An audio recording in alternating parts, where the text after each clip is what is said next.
voilà, c'est un faux départ, et cette fois-ci c'est le bon départ. Je vous l'ai dit, dans un instant, on va recevoir M. Bernard Hatchi. Il est micro-entrepreneur, il va nous expliquer comment aider les seniors à utiliser le numérique. Un peu plus tard, on va recevoir Marilène Ferdi, sa chronique CNews. Elle reçoit un comédien et aussi auteur, metteur en scène, je vais parler d'Yarnel.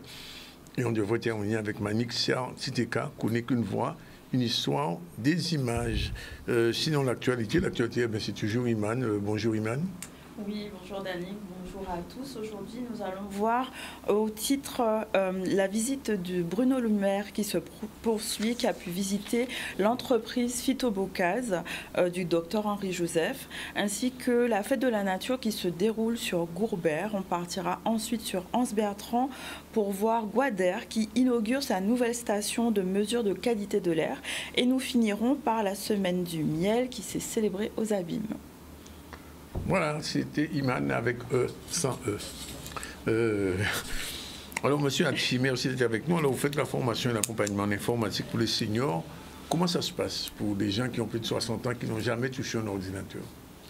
Eh bien, deux réponses sur ça. Hein. La première, c'est que comment ça se passe? Eh bien, donc, je fais partie des particuliers qui, un peu en palliant à ce que les pouvoirs publics, selon moi, devraient faire par rapport à ça, tente d'aider les seniors de chez nous à accéder au numérique.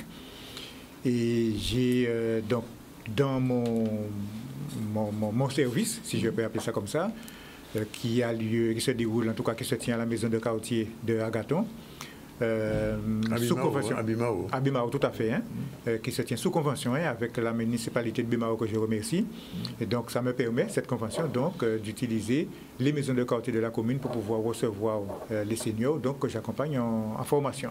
Donc j'ai effectivement 2 ateliers au sein de cette maison de quartier de Agathon où je reçois donc pour une formation de base les seniors qui le demandent. Et il y en a d'autres qui ont déjà des bases mais qui veulent avoir du renforcement, qui veulent avoir du complément de formation, apprendre des choses nouvelles. Et donc, j'ai un atelier qui me permet également de pouvoir les recevoir. Alors, quels sont par quoi vous commencez quand vous avez un groupe? C'est des ateliers de combien de personnes? Alors, c'est des ateliers qui ont entre 6 et 12 personnes, d'accord, qui me permet de faire, disons, des interventions, on va dire, magistrales, mais qui me permet aussi de pouvoir les suivre individuellement.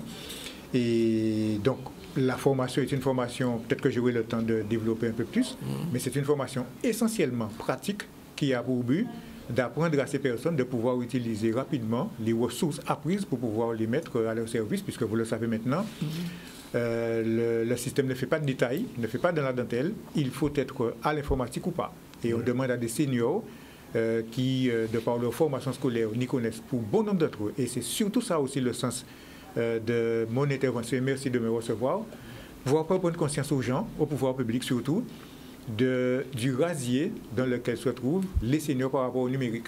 Oui. Et faire comprendre aux gens que pour l'instant, rien n'est fait pour cette catégorie, même si c'est vrai, il y a une politique qui voudrait travailler à l'inclusion des Français, dit-on, au numérique. Alors, il y a en général, on dit il y a 3 écrans, il y a la télé, il y a l'ordinateur, il y a le portable. Vous commencez par l'ordinateur? Alors, moi, je fais et ordinateur et téléphone mobile. Oui. Téléphone mobile parce que bon nombre d'applications auxquelles nous accédions jusqu'ici sur l'ordinateur sont destinées au téléphone, donc sont sur mobile. Et comme on a nettement plus facilement en main son téléphone qu'un ordinateur, donc je m'attache à, en tout cas, à les aider à avoir un maximum de ressources à partir de leur application mobile sur leur téléphone. Et combien d'heures il faut à peu près, ou combien de jours il faut à peu près pour arriver au basique? Alors, ça vous dépend franchement des gens. Ça dépend franchement des gens.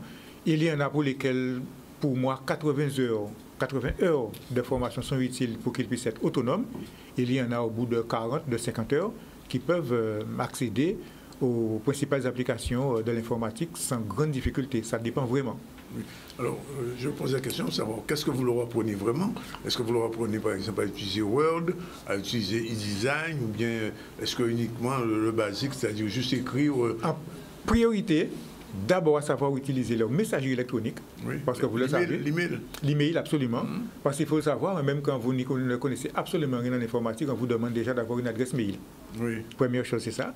La deuxième, c'est que je leur apprends donc à accéder à Internet et là, à apprendre à aller sur ces fameux services en ligne au sein desquels on leur demande d'avoir un espace. Oui. Espace à la banque, espace aux impôts, la CGSS. Tout à fait. Et ça se passe bien en général? Ben oui, parce que ceux qui sont là, pour la plupart, sont très motivés. Il y en a d'autres qui le sont peut-être moins, mais qui pensent que c'est utile, parce qu'ils trouvent qu'ils n'ont pas le choix. Donc, effectivement, font l'effort de venir, ou en tout cas de me demander de la prestation en formation. Alors, on dit que c'est des seniors, mais la moyenne d'âge, c'est quoi? Alors, habituellement, on considère qu'on est senior à partir de 60 ans. Oui. Mais j'ai relativement souvent des gens de 45 ans à 50 ans, absolument, que malheureusement, je ne reçois pas. On ne peut pas les recevoir quand ils ne sont pas à 60 ans. Enfin, en tout cas, pas dans en tout cas, j'ai choisi, moi, de travailler avec les seniors en raison de la difficulté que cette catégorie sociale a à accéder au numérique. Quand on a 45 ans, 50 ans, on est souvent salarié, et au sein des entreprises, en tout cas, il y a des dispositifs en termes de formation, absolument, et en règle générale, je conseille aux gens d'utiliser notamment ça s'appelle le DIF avant, ça a un autre nom maintenant, leur droit à la formation au sein de l'entreprise pour pouvoir se former au numérique. Mais alors, l'email, ensuite, qu'est-ce qui vient après? Alors, l'email, ensuite, je fais avec eux l'Internet, en essayant de les aider à comprendre ce que c'est qu'Internet en tant que réseau, comment ça fonctionne. Alors, j'aime insister sur ça parce que je me suis souvent retrouvé dans des cas où les gens me disent « je n'ai pas de Wi-Fi ». Voilà, ils disent que je n'ai pas de Wi-Fi. En soi, ça ne veut rien dire. Oui. D'accord? Mais en réalité, dans la plupart des cas, ils veulent dire qu'ils n'ont pas accès à Internet. Oui. Donc, je m'attache, même si c'est vrai que je dépouille ma formation de tout ce qui est de côté théorique, pour que cela ne les endorme pas et ne les déboute pas, je m'attache quand même à leur expliquer ce que c'est qu'Internet, comment ça fonctionne, qu'est-ce que c'est comme réseau, comment on y accède et qu'est-ce qu'on y trouve. Voilà. Et sur cette partie-là, je leur apprends donc à découvrir les services en ligne qui sont indispensables donc maintenant pour nous au quotidien. Et au sein de ces services en ligne, je leur apprends donc à créer, sinon à accéder à ces fameux espaces en ligne qui sont maintenant là devenus indispensables. Donc ça va uniquement à cet aspect-là, je veux dire à l'aspect pratico-pratique, j'ai envie de dire. Oui, puisqu'en fait, leur propos, en tout cas pour les seniors, on s'entend, leur propos c'est d'avoir des ressources immédiates pour pouvoir remplir leurs formalités quotidiennes, pour pouvoir réaliser leurs transactions en ligne. C'est ce dont ils ont besoin dans l'immédiat.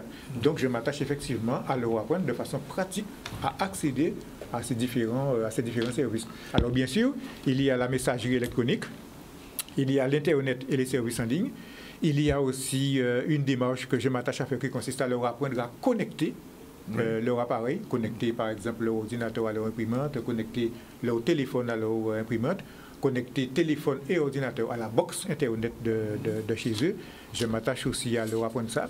Je m'attache également à leur apprendre comment reconnaître qu'un site est sécurisé, donc la sécurité informatique, sécurité du matériel, via notamment la gestion des mots de passe, et puis la sécurité des données en ligne. Oui. Je prends du temps pour pouvoir leur expliquer la manière dont ça fonctionne pour que lorsque quelqu'un veut acheter ou payer une facture en ligne, que la personne s'assure que le site sur lequel elle le fait est sécurisé et s'assure aussi de la démarche classique qu'on met en œuvre lorsque on note ses coordonnées bancaires sur un formulaire en ligne. Oui, tout à fait, parce qu'on est dans un moment où il y a beaucoup de hacking. Ah oui, absolument. Et donc, je m'attache effectivement. Et d'ailleurs, ils sont nombreux à me dire qu'ils reçoivent par exemple des mails où on leur demande de l'argent, qu'ils ont reçu un appel commençant par 229, qu'ils ne savent pas d'où et à qui... Voilà, donc je m'attache à leur permettre de savoir repérer les sites sur lesquels ils vont pour qu'ils s'assurent qu'ils peuvent effectivement y remplir leurs formalités et effectuer leurs transactions. Et parallèlement, vous faites le mobile et l'ordinateur ou c'est l'un après l'autre? Comment ça se passe? Alternativement. Pourquoi? Parce qu'en fait, quand j'ai commencé il y a 4 ans, c'était essentiellement sur l'ordinateur. Mais j'ai trouvé que, et mon expérience ayant fait du chemin, donc des organismes de formation de la place, m'ont appelé pour pouvoir travailler à la formation de leurs ressortissants, notamment des gens originaires de Pôle emploi et qui sont pour bon nombre dans une démarche d'insertion. Je me suis rendu compte que plus de 50% des personnes que j'avais et que je reçois donc en formation avec ces organismes n'ont pas d'ordinateur. Ils ont tous un téléphone mobile. Et donc, comme il s'agit pour eux, à eux aussi, de savoir accéder à différents services en ligne, et comme maintenant, il y a de nombreuses applications dites mobiles qui fonctionnent directement sur le téléphone. Donc, je m'attache effectivement à leur apprendre à accéder au numérique via ces différentes applications mobiles. Vous avez remarqué que quand même parmi vous, enfin je ne sais pas si on peut les appeler des clients, enfin des gens qui viennent, il y a des gens qui sont dans des zones blanches. Oui. Oui. Des zones qui sont dans des zones blanches ou qui sont en queue de réseau et qui ont effectivement du mal à accéder au réseau Internet. Alors malheureusement, personnellement, je ne peux pas y faire grand-chose. D'accord? Et donc, j'interpelle d'ailleurs souvent les opérateurs sur ces questions-là. Bon, ceci dit, il y a quand même des démarches qui sont mises en œuvre par les différents opérateurs pour pouvoir améliorer tout ça, notamment l'installation de la fibre qui permet de régler très avantageusement ces difficultés au sein des réseaux. Et donc, pour l'instant, petit à petit, les choses se font. Alors ça, c'est pour l'Internet. Mais il y a un autre, enfin, c'est pas un média, mais en fait, disons une utilisation, c'est ce qu'on appelle les réseaux sociaux et les applications comme WhatsApp, Telegram, etc. Là aussi, votre initiation va jusque-là? Absolument. Déjà, leur expliquer ce que c'est que les réseaux sociaux, en quoi ça consiste, ce qu'on y fait, comment utiliser ces réseaux sociaux, puisque forcément, je suis donc formateur en informatique, donc je fais attention à ce qui s'y passe, leur aider à comprendre qu'on ne peut pas tout mettre sur les réseaux sociaux et apprendre à trier les informations qui diffusent sur les réseaux sociaux. Car il y a les fake news. Les fake news, mais il y a plein de cochonneries qui circulent sur les réseaux sociaux. Chaque matin, les apprenants que j'ai m'amènent des vidéos sur un tas de choses qui sont en réalité de vraies couillonnades. Et donc, je leur apprends à déceler ce qui est bon de ce qui ne l'est pas et à faire attention effectivement à ces fameuses fake news et à d'autres cochonneries effectivement qui circulent. Vous leur apprenez aussi à faire des selfies? Absolument. Oui.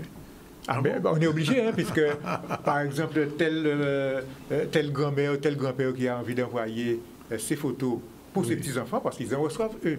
Et donc, on a envie d'apprendre pour pouvoir démontrer à leurs petits-enfants qu'ils savent faire autant. Donc, ça fait partie, effectivement, des choses basiques que je leur apprends. Alors, ne me dites pas que ça va jusqu'à TikTok, quand même. TikTok, pas TikTok, mais en tout cas, WhatsApp notamment, puisque WhatsApp est généralisé. Donc, effectivement, j'apprends à tout le monde, en tout cas à ceux qui veulent. Ceci dit, il y en a qui ne veulent pas entendre parler de WhatsApp. Ah, quand même? Ah oui, non, parce qu'ils ont soit des idées préconçues dessus, soit qu'ils savent effectivement qu'il y a des choses pas très agréables qui s'y déroulent, qui circulent sur ce réseau-là. Et donc, il y en a qui n'ont pas envie d'en entendre parler. Dans ce cas-là, on laisse tomber. Alors, il y a Facebook. Alors, il y a Facebook, mais là aussi, il y en a qui n'ont pas du tout envie d'être sur Facebook. D'accord. Et donc, je m'attache, moi, à travailler Facebook et WhatsApp et les autres réseaux seulement aux personnes qui ont envie de pouvoir les utiliser. Alors, M. Hatchi, vous êtes formateur, alors comment ça s'organise? C'est-à-dire, ce sont les gens qui prennent contact avec vous ou c'est la mairie? Comment c'est Essentiellement des gens qui prennent contact avec moi. Directement? Directement, tout à fait, en fonction de leur demande. Alors, M. Zandonis, permettez quand même que je le signale, parce qu'en réalité, c'est ça aussi mon propos. C'est qu'en fait, il y a un nombre calculable de personnes, de seniors, qui n'accèdent pas au numérique, pour un tas de raisons.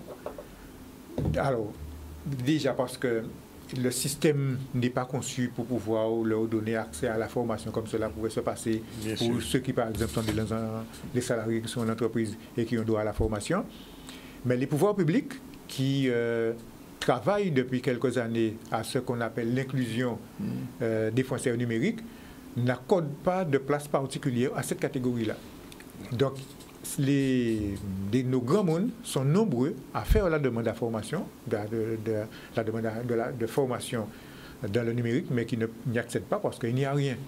Ce qui existe comme structure publique qui est en train de se développer en ce moment, c'est ce qu'on appelle les maisons France-Service, qui regroupent un ensemble de services publics.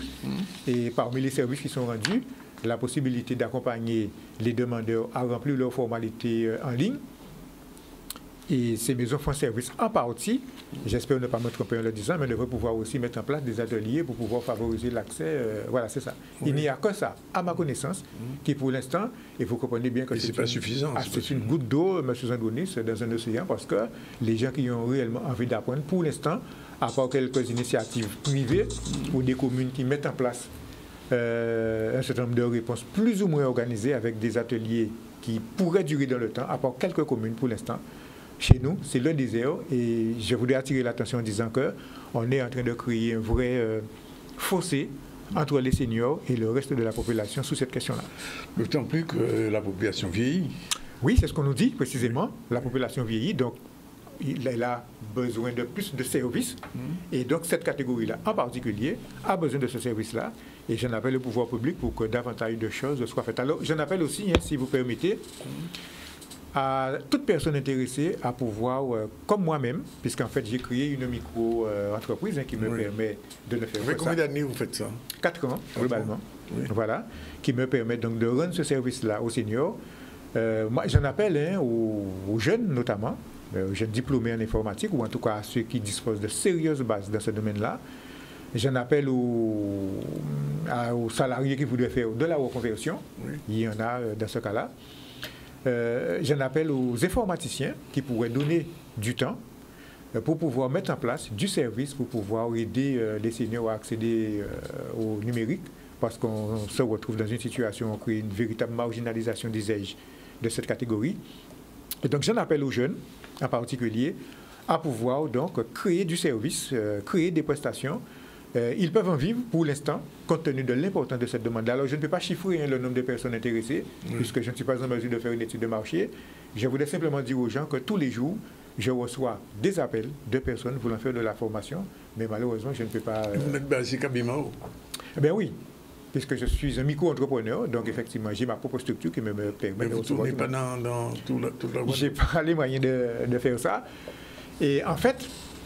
Ma démarche aussi, et vous me permettrez en tout cas de faire ça, et ma démarche aussi consiste pour moi à proposer de la formation à toute personne qui accepte de créer un service de prestation numérique dans son environnement, dans sa commune.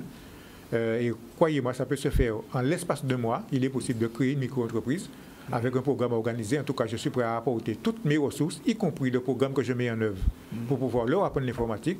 Je peux mettre ça à disposition de toute personne qui voudrait, qui accepterait de créer donc une structure de prestation numérique pour seniors au sein de sa commune. Vous-même, vous avez été formé comment? Mais par de multiples formations, puisqu'à la base, je suis travailleur social, il faut quand même que je le signale, je suis éducateur, et donc j'ai suivi une multitude de formations en informatique, donc pour pouvoir avoir suffisamment de base, pour pouvoir, donc à mon tour, partager mon savoir aux seniors.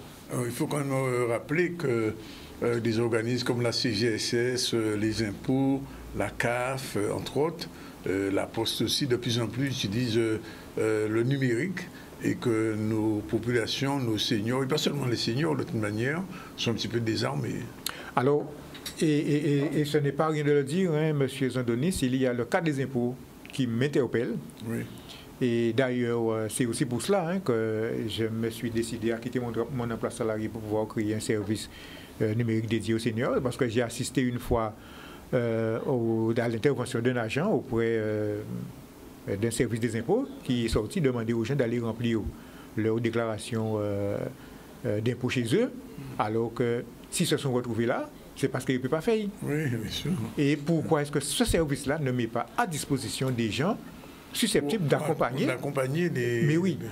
Voilà, c'est ça. Et donc, c'est un vrai problème. Et donc, notamment, ces jours-ci-là, j'ai reçu de nombreux appels de personnes qui avaient déjà un espace aux impôts, mais qui voudraient y accéder, ou d'autres qui voudraient simplement remplir leur déclaration en ligne, qui ont fait appel à moi. Et malheureusement, j'ai décliné parce que je ne pouvais pas satisfaire cette demande-là. Mais non, ça veut dire qu'il ne faut même pas donner votre numéro de téléphone, là. Ben, on peut toujours donner mon numéro de téléphone, mais dans ce cas-là, M. Zandonis, ce que je m'attacherai à faire, c'est, comme je l'ai dit, moi, j'en appelle à toute personne intéressée ayant le fil de la communication, de la pédagogie, pour pouvoir donc produire des prestations numériques dans leur espace, dans leur commune, et je suis prêt à les accompagner en termes de formation, parce que les seniors, c'est quand même un public particulier. On ne forme pas des seniors numériques comme on pourrait le faire avec des enfants sur un banc d'école. Et donc, il y a quand même, du point de vue de la pédagogie, du point de vue de la communication, il y a quand même un certain nombre de choses à observer. Et donc, je suis prêt à partager dans le cadre d'une petite formation mon expérience, mes ressources à toute personne qui voudrait donc créer ce service numérique dans leur proximité. 06 90 19 17 94, c'est le numéro de Bernard Hatchi, si ça vous intéresse d'être formé ou d'être formé à la formation. C'est ça. C'est bien ça? Absolument. Bien, en tout cas, on vous remercie d'être venu nous dire tout ça, et c'est intéressant. Il est déjà 2h50, on a le temps de faire un petit tour dans l'actualité. Bruno Le Maire était hier à Goubert chez Henri Joseph, Pito Bocaz, Il paraît qu'il a été émerveillé par ce qu'il a appris. Reportage Olivier Félix. Un bilan très positif. Je suis convaincu que le développement de la Guadeloupe passe par les entrepreneurs. J'ai trouvé ici des entrepreneurs très dynamiques qui croient dans leurs projets, qui sont aux meilleurs standards européens et mondiaux. Et donc je pense que c'est sur leurs épaules que va reposer le développement de la Guadeloupe, la création d'emplois et la création de nouvelles richesses pour l'île. Après, ils m'ont signalé un certain nombre de difficultés qu'il va falloir lever. Donc le sens de mon déplacement ici, c'est aussi d'écouter ces difficultés, de regarder comment est-ce qu'on peut les lever le plus rapidement possible. Je vois un aquaculteur qui se heurte à des décrets qui ne sont pas encore appliqués. C'est pas normal, il faut que ces décrets soient signés, soient appliqués. Je vois d'autres qui se heurtent à des complexités administratives. Il faut lever ces complexités administratives. Donc j'en tire un bilan très positif et je reviens aussi avec beaucoup de travail à faire pour leur simplifier la vie. Ce qui était important de montrer au ministre, c'est que les richesses de la France de demain ne sont pas dans l'Hexagone, mais sont en Outre-mer, avec 80% de la biodiversité française qui sont chez nous et 97% de l'espace marin. Le problème, c'est que nous faisons partie de pays européens et en fait, tout a été fait chez eux, mais tout est à faire chez nous. Et ça coûte extrêmement cher. Je viens de dépenser l'année dernière 500 000 euros. 500 000 euros sous mes fonds propres, sans subvention. C'est vrai que j'ai marge au crédit impôt recherche. Mais ce crédit impôt recherche, c'est 30%. 30% de 500 000 euros, c'est 150 000 euros. J'ai joué ce chèque de 150 000 euros, mais les 350 000 euros, c'est sous mes fonds propres. D'accord ? Donc je suis en train de m'appauvrir en faisant de la recherche. Je pense que cette utilisation des plantes qui est faite par Phytobocase, c'est l'avenir. Plutôt que d'utiliser des produits chimiques, ici on utilise des plantes pour les cosmétiques, pour l'alimentation, pour les vêtements. Je trouve que c'est extraordinairement prometteur, c'est très convaincant. Et donc maintenant il faut arriver à développer ça à l'échelle industrielle. Je pense que c'est un des grands enjeux aussi, compliqué pour la Guadeloupe, parce que le territoire n'est pas extensible à l'infini, et c'est là qu'il faut arriver à bâtir des partenariats. Moi, je suis prêt à aider à bâtir ces partenariats. Alors, je pense que tout ce qui est simplification administrative doit être fait très rapidement. Donc on va faire la liste, elle est technique, je ne vais pas vous embêter avec ça, mais je vais revenir à Paris pour que lors du comité interministériel qui aura lieu le 12 juin, on puisse transmettre aux administrations tous les blocages administratifs qui doivent être levés. En deuxième lieu, il faut trouver les financements des grands projets dont j'ai parlé à plusieurs reprises, auxquels je crois, l'agrandissement du port, l'agrandissement de l'aéroport et le développement d'une chaîne de gestion des déchets. Il faut voir comment est-ce qu'on organise tout ça dans le temps pour arriver à régler ces problèmes-là. Et puis, créer des relations avec d'autres grands groupes pour que le savoir-faire exceptionnel de Phytobocase, par exemple, puisse être développé à plus grande échelle. Ça fait partie aussi de ma shopping list. Voilà, il est déjà 12h56, on va prendre la première pause et on se retrouve tout à l'heure avec Marilène Ferdi et son invité pour parler un petit peu de théâtre. À tout de suite. Voilà, dans un instant, on va recevoir Madame Ferdi et son invité, mais pour l'heure, on revient à l'actualité avec Iman. C'est reparti pour lecture. Alors, aujourd'hui, on va parler nature. La nature est célébrée à l'occasion de la fête. Et à Gourbert, une manifestation a été organisée. La manifestation de la fête de la nature est une fête nationale, une manifestation nationale célébrée, destinée à célébrer la biodiversité. On voit un reportage d'Olivier Félix. Elle est pas là? Ben, je dois venir. Savoir que la ville de Gourbert s'inscrit dans une stratégie plus large, plus vaste, avec son engagement territoire engagé pour la nature, le TEN, son prix reçu au niveau national par l'OFB d'atteinte de la biodiversité communale.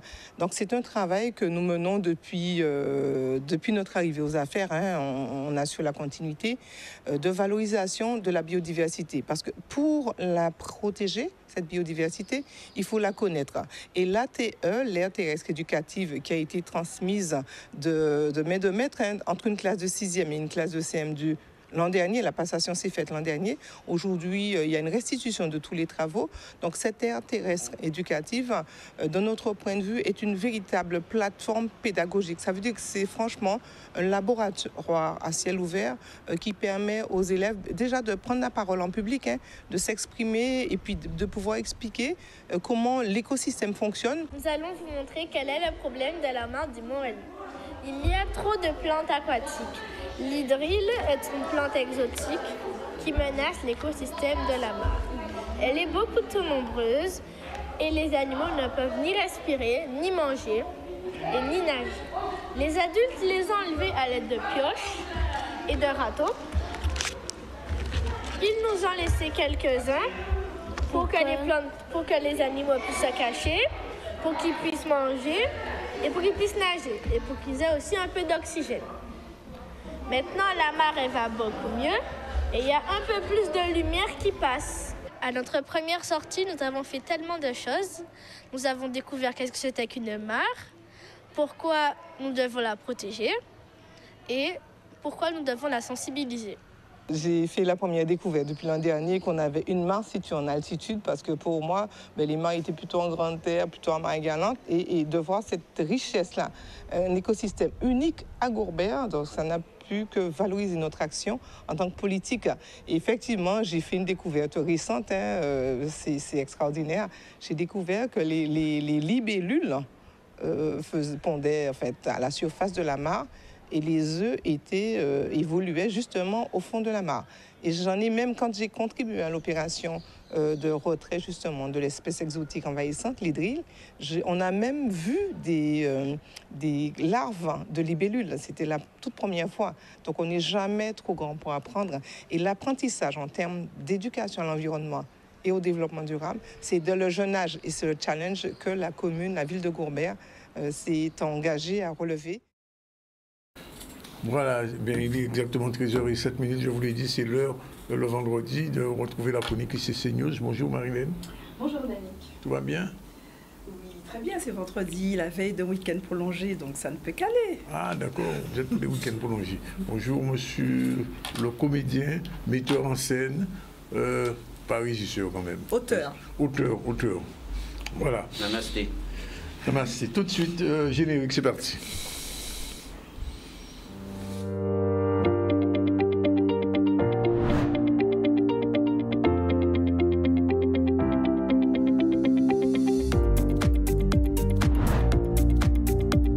La chronique Culture et Cinéma News, c'est tous les vendredis à 13h dans le ZCL.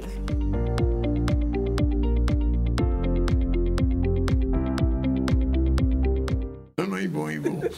C'est dans le ZCL et c'est nulle part ailleurs. Oui, voilà. Bon, alors Madame Ferdi, quoi de neuf aujourd'hui? Aujourd'hui, je vous emmène au théâtre. On va sur les planches aujourd'hui.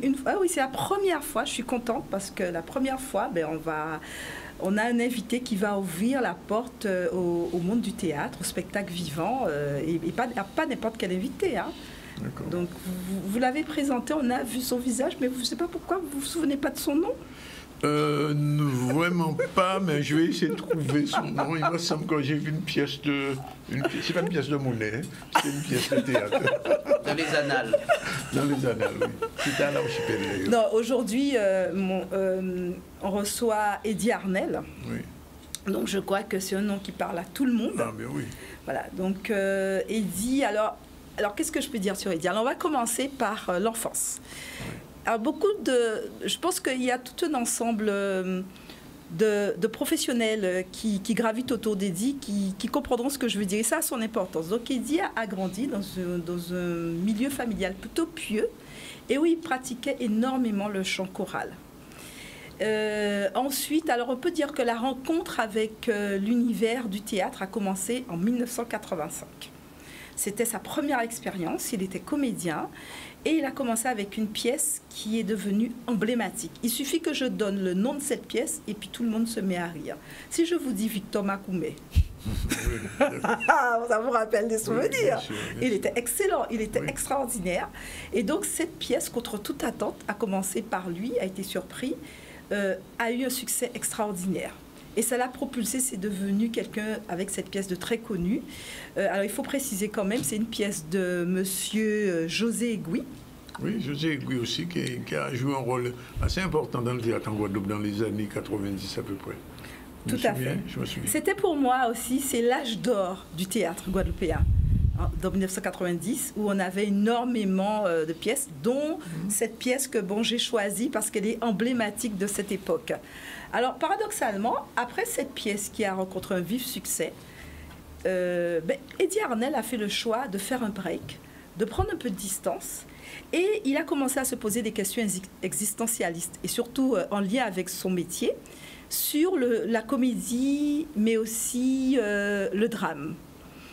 Et pendant cette période de réflexion, il a décidé de s'initier à la flûte traversière. Ah. Oui, je sais pas, pour l'instant, on ne voit pas de rapport avec le théâtre. Et pas n'importe quoi, aussi avec le gros cas. Donc autant en tant qu'instrument, mais aussi au niveau de la danse. Eh bien, de cette expérience est né un concept qui s'appelle air, action, instinctive et rythme. Alors, pour comprendre le lien avec le théâtre, suite à cette expérience, Eddie Arnel est revenu avec une autre vision du théâtre. Lui, il appelle ça le théâtre métissé. Moi, je dirais plutôt c'est un théâtre hybride qui mêle plusieurs arts. Donc, qui mêle la danse, le chant, alors la danse, le chant, mais aussi le rythme et la prose. Parce qu'on déclame aussi dans le théâtre, Didi. Et donc, depuis ce concept d'air-théâtre, toutes ces pièces ont été toujours... on retrouve... Et le créole. Donc, il y avait aussi... donc, la pièce, même si elle était en français, mais il y avait toujours des passages en créole. Pour lui, je pense que c'était une façon d'enraciner le travail qu'il fait dans le milieu théâtral avec son territoire. Alors, à partir de là, il y a une deuxième pièce, toujours dans les années 90, qui ont aussi été... C'est une pièce qui a été marquante, qui a été jouée 3 fois à l'Archipel, La Boîte de Pandore. Je ne sais pas si vous en souvenez. 3 fois, elle a rencontré un vif succès. Parallèlement à ça, donc durant toute cette période, comment on peut dire, notre cher étant metteur en scène, a souhaité se professionnaliser. Parce que c'est vrai qu'il a commencé comédien. Après, il est rapidement devenu auteur et metteur en scène. Et il a eu envie de se professionnaliser. Donc, il a suivi ce fameux parcours qu'ont suivi beaucoup de professionnels dans les années 90. Donc, pour pouvoir obtenir son diplôme d'État de théâtre et pouvoir enseigner. Alors, je fais un lien. Donc, il y a un dispositif que la région avait mis en place à cette époque-là qui s'appelle le PRAS, qui permet à des professionnels dans le spectacle vivant et de pouvoir obtenir des diplômes d'enseignement. Alors, ce diplôme d'État est très important parce que ça leur permet d'avoir le statut d'enseignant. Voilà. Et donc, il est resté une longue période à enseigner. Alors, j'ai même bénéficié de ces enseignements. Ah oui. J'ai eu une pause dans ma carrière où je suis retournée faire mes études et j'ai rencontré ce monsieur étudiante et qui nous a donné, on a eu droit, alors ce n'était pas des cours de théâtre, c'était un mixte entre les techniques théâtrales et les techniques de bien-être. Donc il a conduit cette expérience aussi dans le milieu scolaire avec les lycéens, y compris dans la formation continue. Il était sollicité de partout pour travailler sur cette expérience. Mais tout en continuant à écrire, il a aussi monté ses troupes, il a formé aussi tout type de personnes au théâtre. Et donc, la dernière pièce, Théâtre Arnaud Théâtre, pour moi, est symbolique. Parce qu'elle capitalise tout ce travail qui a été fait depuis 1988, tous ces concepts qu'il a mis en place. On trouve dans cette pièce de théâtre, Théâtre Arnaud Théâtre, qui a l'affiche, on y trouve quoi? On y trouve de la danse, on y trouve de la musique, on y trouve du chant. Mais pas que. C'est une pièce assez satirique, qui est une pièce miroir. Elle questionne sur le théâtre, mais aussi sur les problématiques de financement du théâtre. Alors, certains comédiens ont joué leur propre rôle, et c'était criant de vérité pour certains. Voilà, et je n'en dis pas plus. Ils vont tous se reconnaître. Mais ce qui était surprenant, il a surpris le public. Pourquoi? Parce qu'on avait aussi des comédiens dans le public. Je ne sais pas si vous avez vu cette pièce. Non, vous avez raté quelque chose. La salle était ce que j'ai vu, c'était à l'Archipel. Il va me rappeler le nom, c'était quoi? La pièce qui a été jouée à Bastille. Tellement. Alors, c'était quoi déjà? Non, c'était la boîte de Pandore, théâtre. Non, c'est pas Pandore. Théâtre, je sais plus alors.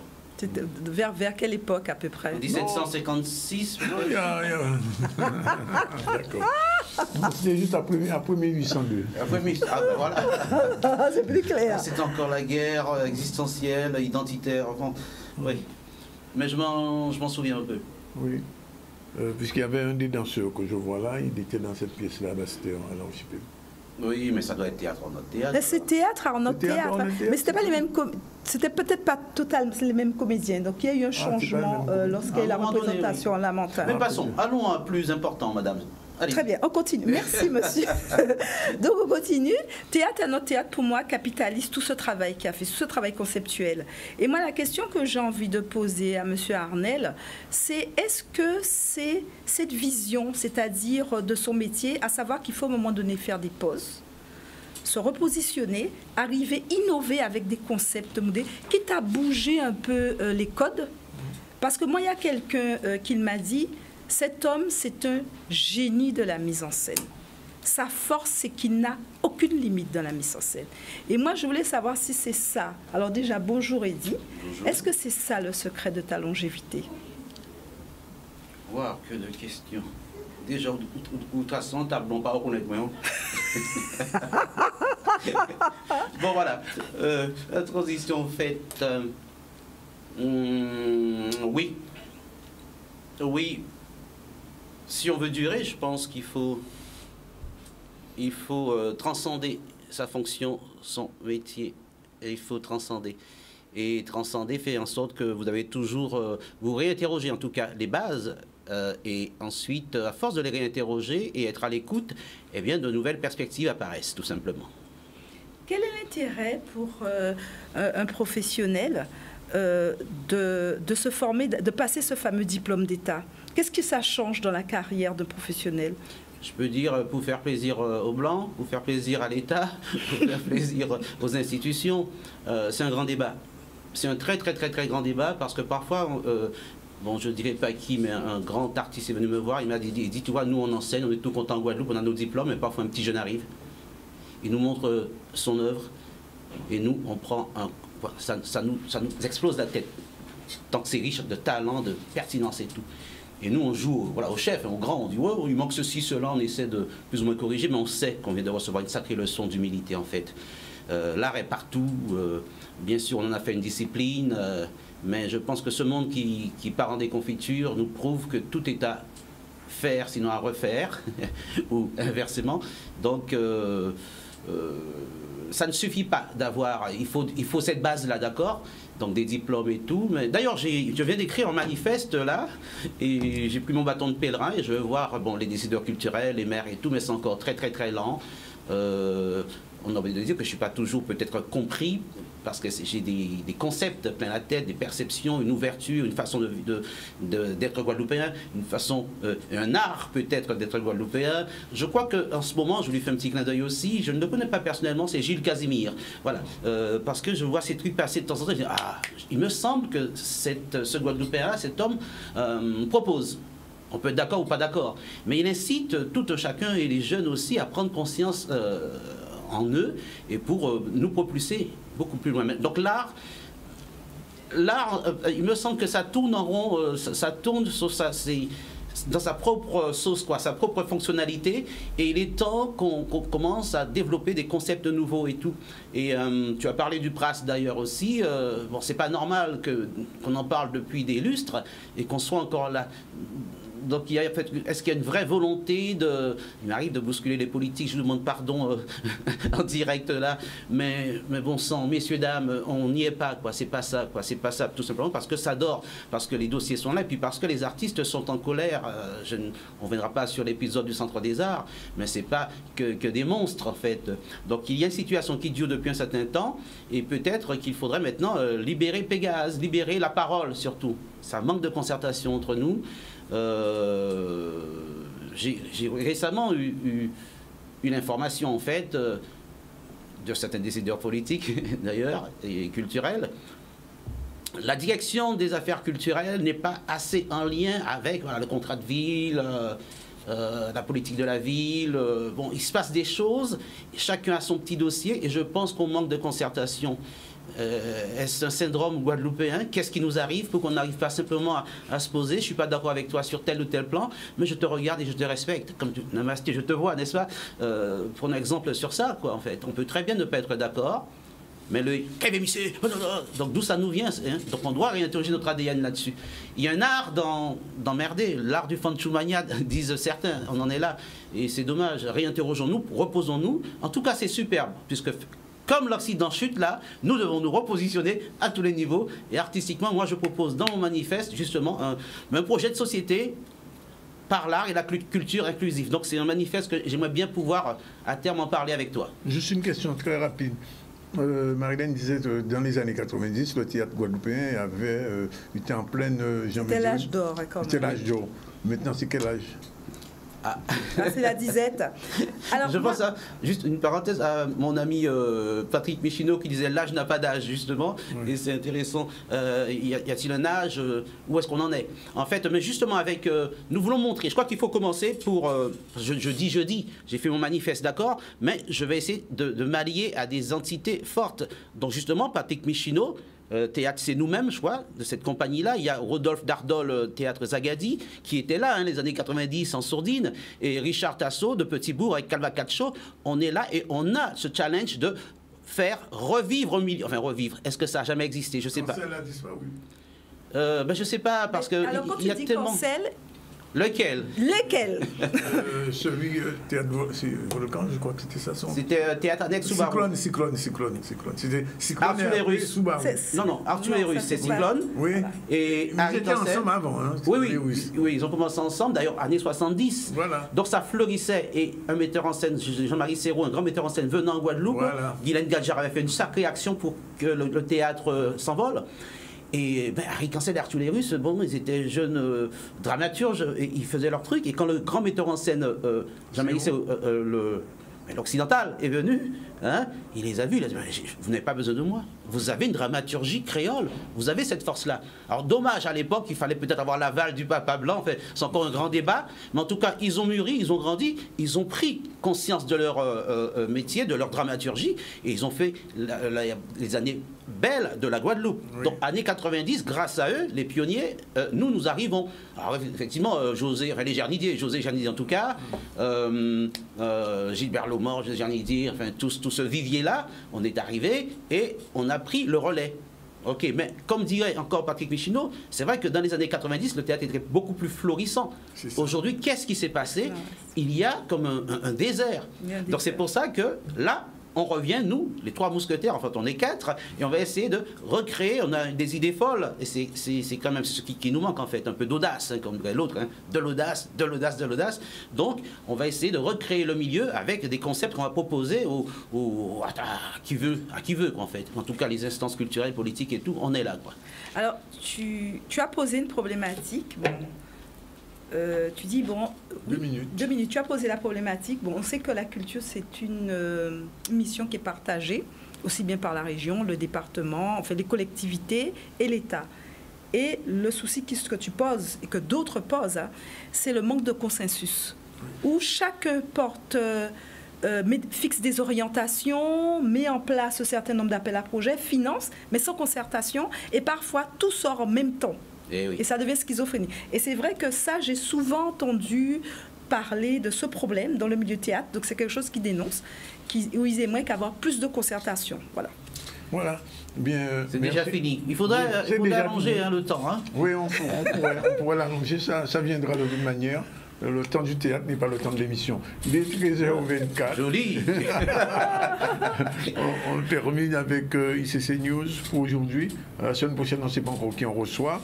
Ah donc, si, la semaine prochaine, on sait très bien qui on reçoit. Ah, on reçoit, bon, mais je ne sais pas. Encore moi. Oui, 13h24, on prend la deuxième pause. On se retrouve tout à l'heure pour la suite et la fin du ZCL News avec Iman, mais aussi avec la chronique de Manika, de Manik Titeka, c'est tout à l'heure. Ben voilà, nous sommes vendredi. Le vendredi, on retrouve toujours Manick. Bonjour. Bonjour. Une voix, une histoire, des images, générique. C'est parti.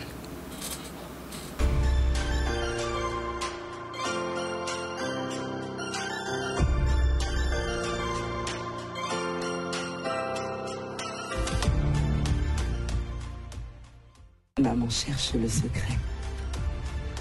Les bœufs tranquilles hochent la tête en souriant. Ils ne connaissent pas le secret. Les mangues pèsent lourd aux branches feuillues des manguiers.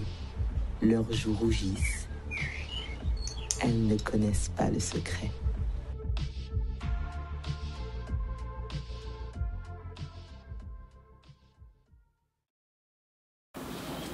Alors, Manick, on se retrouve. Alors aujourd'hui, on parlera de qui et de quoi?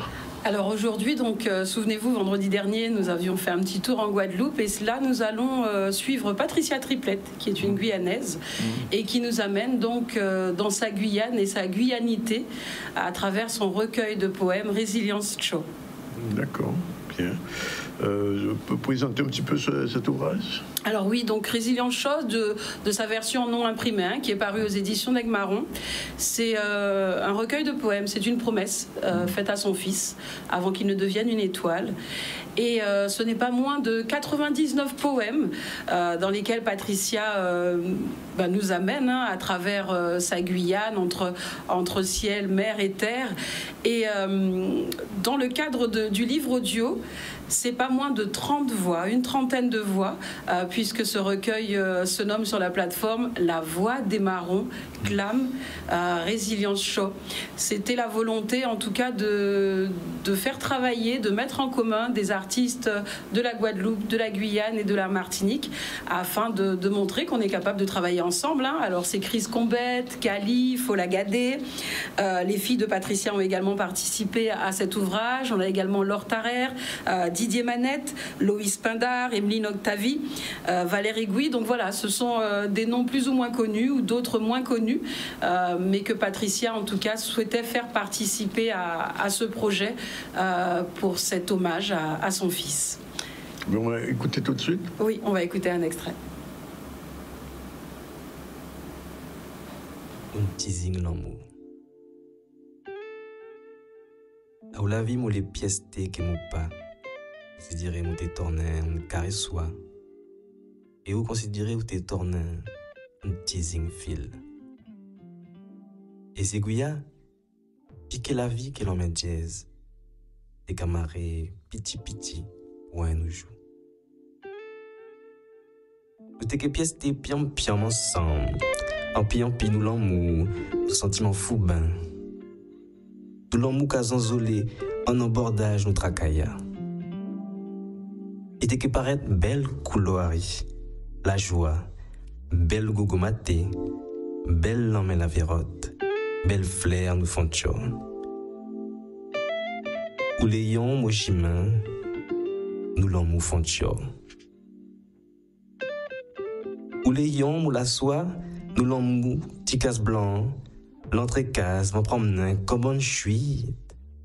Toi la sous table, soleil, zozo, pied-bois, en bonne fragile, et tout, ouais, nous serré corps, et qui est bien marqué à sous l'étoffe, nous la vie d'Ivan.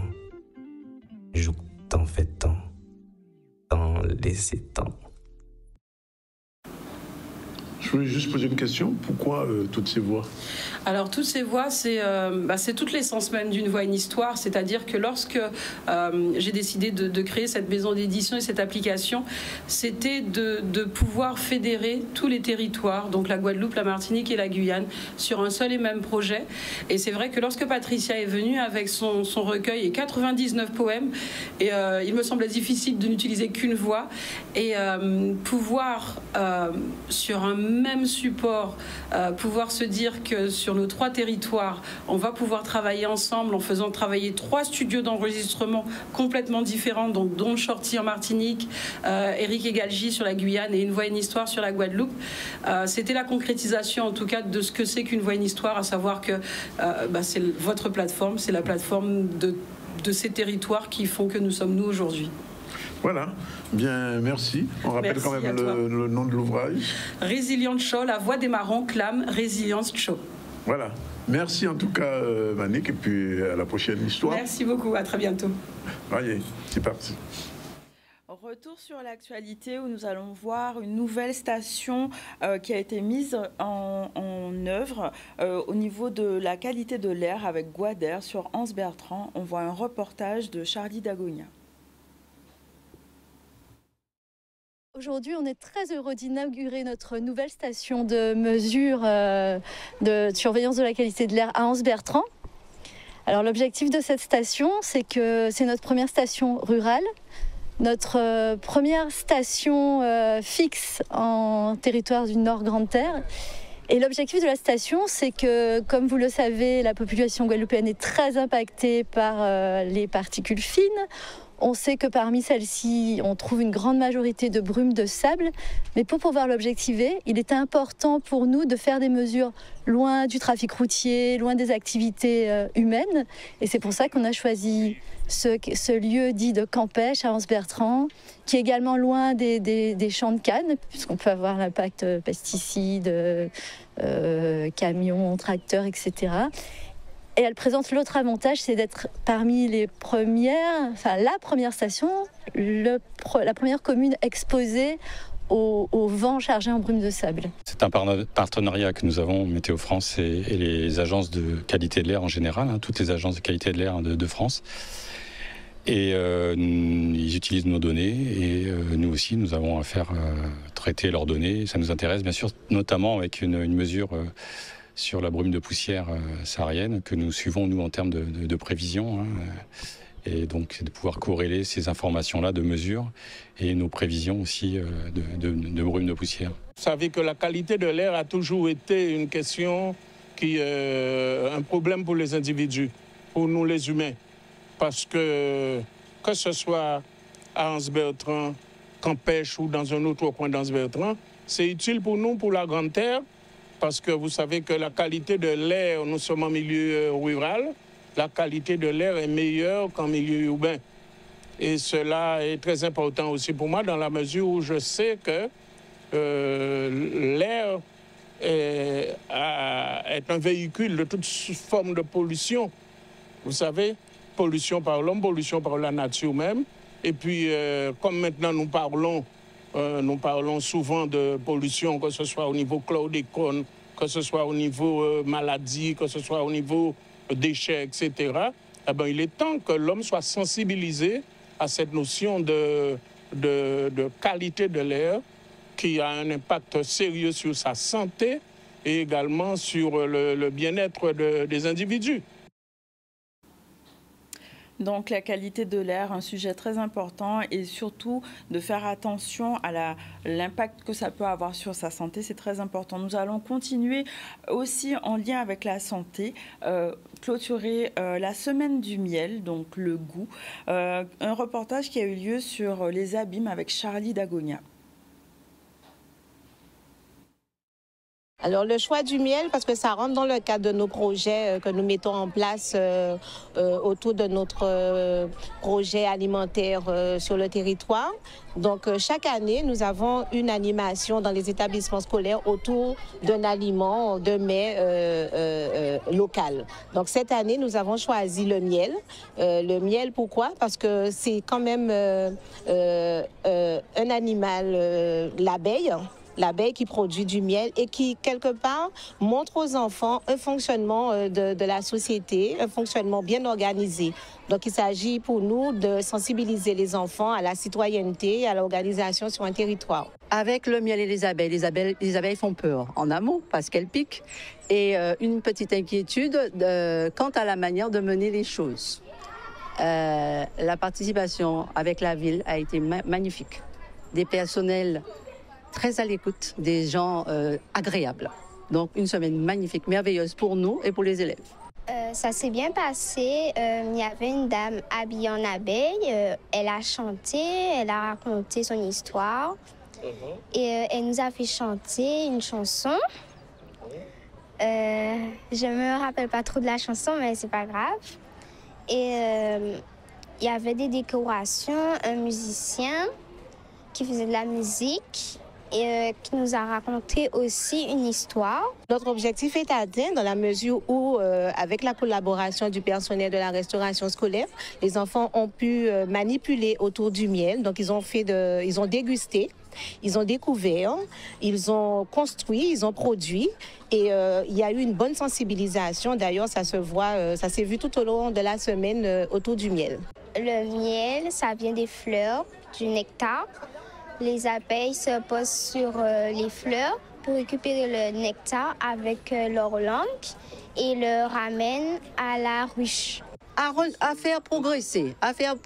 Sur d'autres temps, l'apport pédagogique est très important, la connaissance dans le cadre du développement durable, d'autant que nous avons un arbre très porteur et avec lequel on a appris à vivre avec les abeilles. Donc, pédagogiquement, nous avons un support très fort de travail avec nos élèves.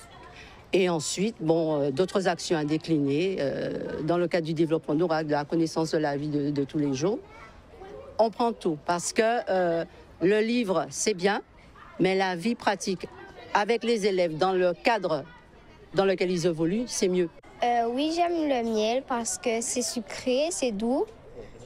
Et j'aime bien manger ça le matin. Et ça me fait du bien.